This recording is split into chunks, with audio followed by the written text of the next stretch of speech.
How to finish a necklace or a bracelet ending with chain using a lobster clasp. In this case, we'll be ending a necklace that ends in chain. First step is to open a jump ring. I'm using a 4mm, which is a smaller jump ring, and attach that to the lobster clasp. Then slide that jump ring through the last link on one end of your necklace and securely close it. The next step is to open another jump ring. This time I'm using a 6mm jump ring.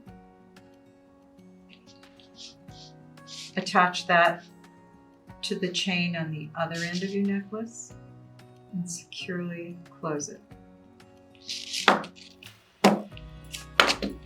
And lastly, open the lobster clasp and connect it to the jump ring on the other side.